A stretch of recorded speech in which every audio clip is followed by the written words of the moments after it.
बिलवैया में एक ज़मीन है। उस ज़मीन को लेकर दो पक्षों में विवाद है, जबकि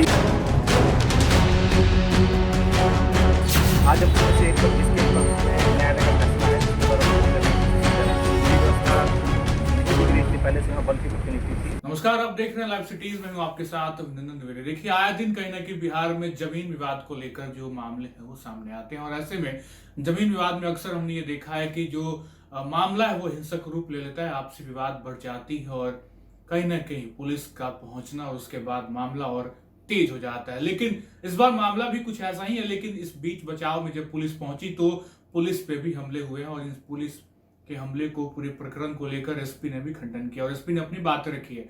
क्या है पूरा मामला आपको बता दें। रोहतास जिले के दिनार थाना क्षेत्र के इलाके में गुरुवार को जमीन विवाद को लेकर हिंसा भड़क गई। कथित तौर पर लाट काटधारी की जमीन पर कब्जे को लेकर दो पक्षों के बीच लंबे समय से विवाद चल रहा था, जो उस समय और बढ़ गया जब एक पक्ष के किसान अपनी जमीन पर धान रोपने के लिए पहुंचे। इस दौरान विपक्षी पक्ष के साथ कहा सुनी के बाद मामला इतना बढ़ गया कि हिंसा की स्थिति बन गई और थाने पर ही हमला कर दिया गया। आक्रोशित ग्रामीणों ने दिनारा थाना के अलावा दवात और सूर्यपुरा थाना की पुलिस गाड़ियों में तोड़फोड़ की और थाने के अंदर कुर्सियां, टेबल और अन्य सामान को भी नष्ट कर दिया। इस हिंसा में सूर्यपुरा के थाना अध्यक्ष मनीष कुमार शर्मा को गंभीर चोटें आई।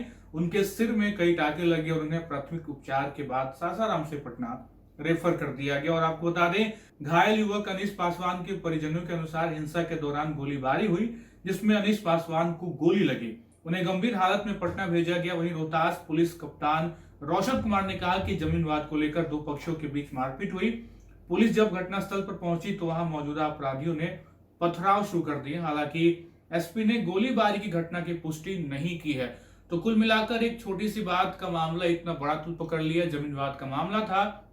जब किसान भाई रोपनी करने पहुंचे तो परिवारों में बातचीत तो भड़की और हिंसक रूप ले लिया, लोग भड़क गए। उसके बाद जब पुलिस पहुंची तो पुलिस पे भी पथराव की खबरें निकलकर सामने आई और गोलीबारी का भी जिक्र था। हालांकि एसपी ने गोलीबारी के जिक्र का खंडन किया। सुनिए क्या कुछ कह रहे हैं एसपी। क्या मामला हुआ है?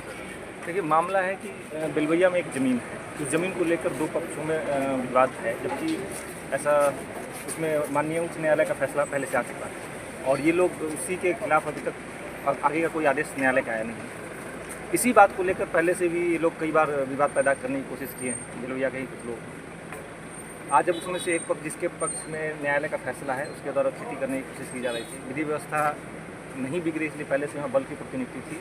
एसडीएम एसडीपीओ खुद वहाँ कैंप कर रहे थे, लेकिन फिर भी कुछ असामाजिक तत्वों द्वारा घटनास्थल पर जब वो लोग कोई किसी भी तरह का उपद्रव करने में नाकाम रहे, तब उनके द्वारा कायरतापूर्ण तरीके से थाना में यहाँ बल नहीं था तो यहाँ आकर हंगामा किया गया। कितने पुलिसकर्मी घायल हुए? इसमें 3 लोग अभी तक हैं मामूली रूप से जख्मी और गिरफ्तारी की गई है। इसमें लगभग 40 लोगों की गिरफ्तारी की गई। और मामला की दूसरा गोली लगने एक और का। बात, अभी आप लोग मीडिया में बहुत सारा इस तरह का बात चल रहा है कि गोली लगी है। जो अपराधी लोग हैं उन्हीं में से कुछ लोग हॉस्पिटल में गए थे और उनके द्वारा डॉक्टर को बोला गया है कि मुझे गोली लगी है। डॉक्टर भी थाने पे ही हैं। डॉक्टर से मेरी बात हुई है, पीएचसी के जो डॉक्टर हैं, उनके द्वारा स्पष्ट रूप से बताया गया और लिखित में भी लिखा गया है कि एज टोल्ड बाई पेशेंट, जैसा मरीज के द्वारा बताया गया कि गोली लगी है, तो पूरी तरह से स्वस्थ था, ऐसा उसको कोई गंभीर जख्म नहीं था।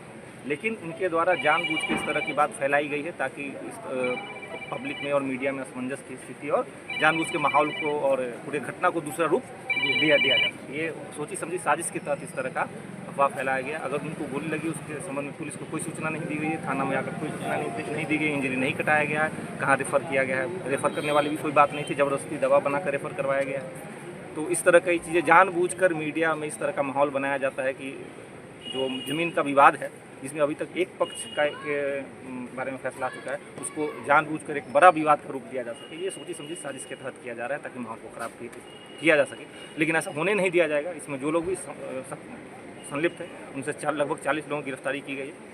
पूरा मामला है कि इसमें पुलिस का कहीं से कोई भूमिका नहीं है, पुलिस से किसी तरह कोई विवाद नहीं है, पुलिस से किसी तरह कोई असंतोष की बात ही नहीं है। जानबूझकर जमीन विवाद को पुलिस से विवाद करने का रूप दिया जा रहा है। पुलिस से किसी तरह का कोई मामला ही नहीं है। इससे पहले भी जब भी ये लोग विवाद करने की कोशिश की है, पुलिस और स्थानीय एसडीएम एसडीपीओ द्वारा भी समझा बुझा कर उनको माननीय न्यायालय के फैसले के बारे में आगे अपनी जो बातें रख के जिस तरीके से इसको करने का सलाह दिया गया, लेकिन फिर भी उस सलाह को नहीं मान के ये लोग चाहते हैं कि जानबूझ के हम विवाद खड़ा करें जिससे हमको ज़मीन पर एक हक मिले। लेकिन ये न्यायालय के स्तर से, माननीय न्यायालय के स्तर से संभव है, हमारे स्तर से इसमें किसी भी तरह का कोई हस्तक्षेप संभव नहीं।